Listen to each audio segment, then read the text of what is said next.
ആകാശവാണി വാർത്താവീക്ഷണം. തീരാവേദനയായി അഹമ്മദാബാദ് വിമാനാപകടം. തയ്യാറാക്കിയത് KC അനിൽകുമാർ, മുതിർന്ന മാധ്യമപ്രവർത്തകൻ. അവതരണം കരോൾ ത്രേസ്യാമ്മ അബ്രഹാം. ഇന്ത്യയിൽ സമീപകാലങ്ങളിൽ നടന്ന ഏറ്റവും വലിയ വ്യോമയാന ദുരന്തങ്ങളിലൊന്നാണ് കഴിഞ്ഞ വ്യാഴാഴ്ച അഹമ്മദാബാദിലുണ്ടായ ഫ്ലൈറ്റ് A171 വിമാനാപകടം. രാജ്യത്തെ ഓരോ പൌരന്റെയും ഹൃദയത്തെ ആഴത്തിൽ സ്പർശിച്ച ദുരന്തം. വിദ്യാർത്ഥികളും പ്രൊഫഷണലുകളും ഉൾപ്പെടെ നിരവധി പേരുടെ ജീവൻ അപഹരിച്ച ദുരന്തം നാടിനാകെ താങ്ങാനാവാത്ത ദുഃഖമായി. ജൂൺ 12 ഉച്ചയ്ക്ക് 1:39 അഹമ്മദാബാദ് സർദാർ വല്ലഭായ് പട്ടേൽ വിമാനത്താവളത്തിൽ നിന്ന് ലണ്ടനിലേക്ക് പറന്നുയർന്ന എയർ ഇന്ത്യയുടെ വിമാനം നിമിഷങ്ങൾക്കകമാണ് വിമാനത്താവളത്തിന് സമീപമുള്ള ജനവാസ കേന്ദ്രത്തിൽ വീണ് തകർന്നത്.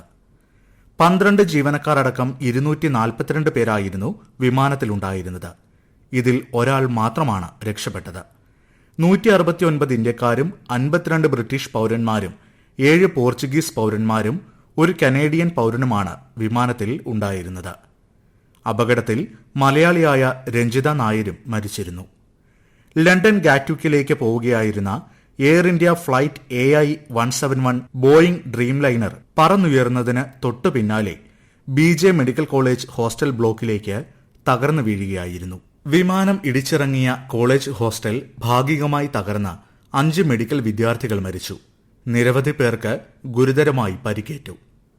ദുരന്തം അറിഞ്ഞ ഉടൻ തന്നെ പ്രധാനമന്ത്രിയുടെ പ്രിൻസിപ്പൽ സെക്രട്ടറി PK മിശ്ര സംഭവ സ്ഥലവും ആശുപത്രികളും സന്ദർശിക്കുകയും രക്ഷാപ്രവർത്തനം, DNA തിരിച്ചറിയൽ, ഫോറൻസിക് പ്രവർത്തനങ്ങൾ എന്നിവ ഏകോപിപ്പിക്കുകയും ചെയ്തു.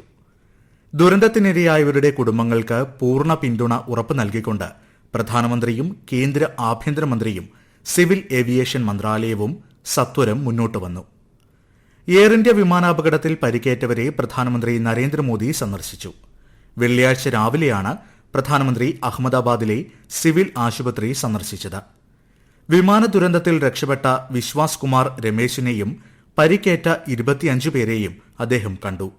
തുടർന്ന് അഹമ്മദാബാദ് വിമാനത്താവളത്തിൽ ഉദ്യോഗസ്ഥരുമായി അവലോകന യോഗം ചേർന്ന് സ്ഥിതി വിലയിരുത്തി. അഹമ്മദാബാദ് വിമാന ദുരന്തം വാക്കുകൾക്കതീതമായ വേദനയെന്ന് പ്രധാനമന്ത്രി പറഞ്ഞു. അപകടസ്ഥലം സന്ദർശിച്ച ശേഷം ആശുപത്രിയിലെത്തി പരിക്കേറ്റവരെ ആഭ്യന്തരമന്ത്രി അമിത്ഷായും കണ്ടു. അപകടം നടന്ന 72 മണിക്കൂറിനുള്ളിൽ വ്യോമയാന വിദഗ്ധരുടെ സഹായത്തോടെ cockpit voice recorder, flight data recorder എന്നിവ കണ്ടെടുത്തു. അപകട കാരണങ്ങൾ വെളിച്ചത്ത് കൊണ്ടുവരാൻ ഇത് സഹായകമാകും. വിമാന ദുരന്തത്തിൽ മരിച്ചവരുടെ എണ്ണം 274 ആയെന്ന് ഔദ്യോഗികമായി സ്ഥിരീകരിച്ചിട്ടുണ്ട്. മൃതദേഹങ്ങൾ പൂർണ്ണമായും കത്തിക്കരിഞ്ഞതിനാൽ DNA പരിശോധനയ്ക്ക് ശേഷമേ അവ വിട്ടുനൽകൂ. അഹമ്മദാബാദ് സിവിൽ ആശുപത്രിയിൽ DNA പരിശോധന പുരോഗമിക്കുകയാണ്. ഗുജറാത്ത് മുൻ മുഖ്യമന്ത്രി വിജയ് രൂപാണിയുടെ ഉൾപ്പെടെ അഹമ്മദാബാദിൽ വിമാന ദുരന്തത്തിൽ മരിച്ച 80 പേരുടെ മൃതദേഹം DNA പരിശോധനയിലൂടെ തിരിച്ചറിഞ്ഞു. യാത്രക്കാരുടെ ബന്ധുക്കളിൽ നിന്നും പ്രദേശവാസികളിൽ നിന്നും ഇതുവരെ ആകെ 250 രക്തസാമ്പിളുകൾ ശേഖരിച്ചിട്ടുണ്ട്. 35 മൃതദേഹങ്ങൾ മരിച്ചവരുടെ കുടുംബങ്ങൾക്ക് കൈമാറി. മുൻ മുഖ്യമന്ത്രി വിജയ് രൂപാണിയുടെ ദാരുണമായ നിര്യാണത്തെ തുടർന്ന് ഗുജറാത്ത് സർക്കാർ സംസ്ഥാന ദുഃഖാചരണം പ്രഖ്യാപിച്ചു. ആദരസൂചകമായി സംസ്ഥാനത്തുടനീളമുള്ള എല്ലാ സർക്കാർ കെട്ടിടങ്ങളിലും ദേശീയ പതാക പകുതി താഴ്ത്തിക്കെട്ടി. അഹമ്മദാബാദ് സിവിൽ ആശുപത്രിയിൽ DNA പരിശോധനയിലൂടെ ഇന്നലെയാണ് അന്തരിച്ച നേതാവിന്റെ മൃതദേഹം തിരിച്ചറിഞ്ഞത്. 2016 മുതൽ 21 വരെ ഗുജറാത്ത് മുഖ്യമന്ത്രിയായിരുന്നു വിജയ് രൂപാണി. നാടിനെ കണ്ണീരിലാഴ്ത്തി അഹമ്മദാബാദ് വിമാനാപകടത്തിൽ മരിച്ച മലയാളി രഞ്ജിത ഗോപകുമാർ. പത്തനംതിട്ട തിരുവല്ല പുല്ലാട് സ്വദേശിനിയായ രഞ്ജിത UK ജോലിസ്ഥലത്തേക്ക് പോകാനായി സന്തോഷത്തോടെയാണ് ബന്ധുക്കളോട് യാത്ര പറഞ്ഞിറങ്ങിയത്. എന്നാൽ മണിക്കൂറുകൾക്കകം രഞ്ജിതയുടെ മരണവാർത്തയാണ് കുടുംബം കേട്ടത്. അഹമ്മദാബാദ് വിമാനത്താവളത്തിൽ നിന്ന് എയർ ഇന്ത്യ വിമാനത്തിൽ UK ജോലിസ്ഥലത്തേക്ക് മടങ്ങുകയായിരുന്നു രഞ്ജിത.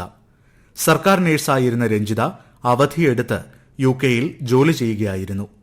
കുടുംബത്തിന്റെ ഏക ആശ്രയമാണ് നഷ്ടമായത്. രഞ്ജിതയുടെ ആകസ്മിക വേർപാട് കുടുംബത്തെ മാത്രമല്ല നാടിനെ ആകെ കണ്ണീരിലാഴ്ത്തി. പുതിയ വീട്ടിലേക്ക് കയറി താമസിക്കാനിരിക്കെയാണ് ദാരുണമായ സംഭവം. കേന്ദ്രമന്ത്രി സുരേഷ് ഗോപി വീട്ടിലെത്തി കുടുംബാംഗങ്ങളെ ആശ്വസിപ്പിച്ചു. രഞ്ജിത ജി നായരുടെ കുടുംബത്തിന് നിയമപരമായ സഹായം ഉറപ്പാക്കുമെന്ന് മന്ത്രി വീണ ജോർജ് അറിയിച്ചു. അഹമ്മദാബാദിൽ വിമാനം തകർന്നു വീണ സ്ഥലം ബോയിംഗ് കമ്പനി അധികൃതർ ഞായറാഴ്ച സന്ദർശിച്ചു. കമ്പനി അധികൃതർക്ക് പുറമെ സാങ്കേതിക വിഭാഗം ഉദ്യോഗസ്ഥരും സംഘത്തിലുണ്ടായിരുന്നു. 2 മണിക്കൂറോളം നീണ്ടുനിന്ന പരിശോധനയിൽ വിമാനത്തിന്റെ അവശിഷ്ടങ്ങൾ ശാസ്ത്രീയ പരിശോധനയ്ക്ക് വിധേയമാക്കി. അപകട കാരണം സംബന്ധിച്ച് വിവിധ ഭാഗങ്ങളിൽ നിന്നുള്ള പരിശോധനയും നടത്തി. ദുരന്തത്തിൽ മരിച്ചവരുടെ കുടുംബാംഗങ്ങൾക്ക് ടാറ്റ സൺസ് പ്രഖ്യാപിച്ച 1 കോടി രൂപയുടെ സഹായത്തിന് പുറമെ എയർ ഇന്ത്യ 25 ലക്ഷം രൂപ വീതം നഷ്ടപരിഹാരവും പ്രഖ്യാപിച്ചു.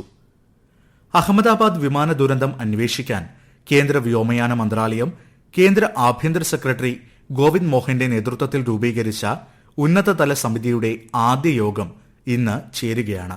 3 മാസത്തിനകം സമിതി റിപ്പോർട്ട് നൽകാനാണ് നിർദ്ദേശിച്ചിട്ടുള്ളത്. ഉന്നതതല മൾട്ടി ഡിസിപ്ലിനറി കമ്മിറ്റിയിൽ സിവിൽ ഏവിയേഷൻ മന്ത്രാലയം സെക്രട്ടറി, ആഭ്യന്തര മന്ത്രാലയത്തിലെ മുതിർന്ന ഉദ്യോഗസ്ഥർ, ഗുജറാത്ത് ആഭ്യന്തര വകുപ്പിലെയും സംസ്ഥാന ദുരന്ത പ്രതികരണ അതോറിറ്റിയിലെയും ഉദ്യോഗസ്ഥർ, അഹമ്മദാബാദ് പോലീസ് കമ്മീഷണർ, ഇന്ത്യൻ വ്യോമസേനയിലെ പരിശോധനാ സുരക്ഷാ director general, bureau of civil aviation security director general എന്നിവർ ഉൾപ്പെടുന്നു. അപകടത്തിന്റെ സാങ്കേതിക വശങ്ങൾ പരിശോധിക്കുക, വീഴ്ചകൾ ഉണ്ടായിട്ടുണ്ടെങ്കിൽ കണ്ടെത്തുക, സർട്ടിഫിക്കേഷൻ സംവിധാനം, അടിയന്തര പ്രതികരണ പ്രോട്ടോകോൾ, ക്രൂ പരിശീലനം, എയർ ട്രാഫിക് മാനേജ്മെന്റ് സംവിധാനങ്ങൾ എന്നിവയുൾപ്പെടെ വ്യോമയാന സുരക്ഷ ശക്തിപ്പെടുത്തുന്നതിനുള്ള ദീർഘകാല പരിഷ്കാരം, ശുപാർശ ചെയ്യൽ എന്നിവയാണ് പരിഗണനാ വിഷയങ്ങൾ. ഭാവിയിൽ ഇത്തരം സംഭവങ്ങൾ തടയുന്നതിനും കൈകാര്യം ചെയ്യുന്നതിനുമുള്ള അടിസ്ഥാന നടപടിക്രമങ്ങൾ രൂപപ്പെടുത്തുന്നതിൽ കമ്മിറ്റി ശ്രദ്ധ കേന്ദ്രീകരിക്കും. അതേസമയം അപകടവുമായി ബന്ധപ്പെട്ട് ഊഹാപോഹങ്ങൾ പ്രചരിപ്പിക്കരുതെന്ന് കേന്ദ്ര വ്യോമയാന മന്ത്രി റാംമോഹൻ നായിഡു അഭ്യർത്ഥിച്ചു. അന്വേഷണം പുരോഗമിക്കുകയാണെന്നും ക്ഷമയോടെ കാത്തിരിക്കണമെന്നുമാണ് അദ്ദേഹം ആവശ്യപ്പെട്ടത്. ഇന്ത്യൻ വിമാനങ്ങളുടെ നിരയിലുള്ള 34 ബോയിംഗ് 787 വിമാനങ്ങളുടെ നിരീക്ഷണം വിപുലീകരിക്കും. അവയിൽ 8 എണ്ണം അടിയന്തരമായി പരിശോധിച്ചിട്ടുണ്ട്. അപകടത്തിന് തൊട്ടു പിന്നാലെ വിമാനങ്ങളുമായി ബന്ധപ്പെട്ട അപകടങ്ങൾ അന്വേഷിക്കുന്നതിനായി പ്രത്യേകം രൂപീകരിച്ച എയർക്രാഫ്റ്റ് ആക്സിഡന്റ് ഇൻവെസ്റ്റിഗേഷൻ ബ്യൂറോയെ നിയോഗിച്ചതായി മന്ത്രി പറഞ്ഞു. വിമാനാപകടത്തെ തുടർന്ന് ബോയിംഗ് ഡ്രീംലൈനർ വിമാനങ്ങളിൽ കൂടുതൽ സുരക്ഷാ പരിശോധനകൾ നടത്താൻ civil aviation director general air ഇന്ത്യയോട് നിർദ്ദേശിച്ചു. ബന്ധപ്പെട്ട പ്രാദേശിക ഓഫീസുകളുമായി ഏകോപിപ്പിച്ച് ഉടൻ പരിശോധന പൂർത്തിയാക്കണമെന്ന് ഡിജിസിഎ ആവശ്യപ്പെട്ടു.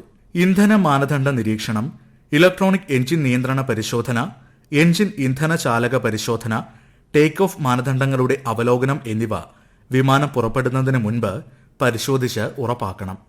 ബോയിംഗ് ഡ്രീംലൈനർ വിമാനങ്ങളിലെ തകരാറുകൾ അവലോകനം ചെയ്തതിന്റെ അടിസ്ഥാനത്തിൽ പവർ അഷ്വറൻസ് പരിശോധനകൾ നടത്താനും അറ്റകുറ്റപ്പണികൾ പൂർത്തിയാക്കാനും ഡിജിസിഎ നിർദ്ദേശം നൽകി. പരിശോധനകളുടെ റിപ്പോർട്ട് ഡിജിസിഎയ്ക്ക് സമർപ്പിക്കാനും ആവശ്യപ്പെട്ടിട്ടുണ്ട്. അപകടങ്ങൾ എവിടെയായാലും വേദനാജനകമാണ്. ഓരോ ജീവനും വിലപ്പെട്ടതുമാണ്. ദുരന്തങ്ങൾ ആവർത്തിക്കാതിരിക്കാനുള്ള മുൻകരുതലും ജാഗ്രതയുമാണ് ഓരോ അപകടവും നമ്മെ ഓർമ്മപ്പെടുത്തുന്നത്. നിങ്ങൾ കേട്ടത് വാർത്താവീക്ഷണം.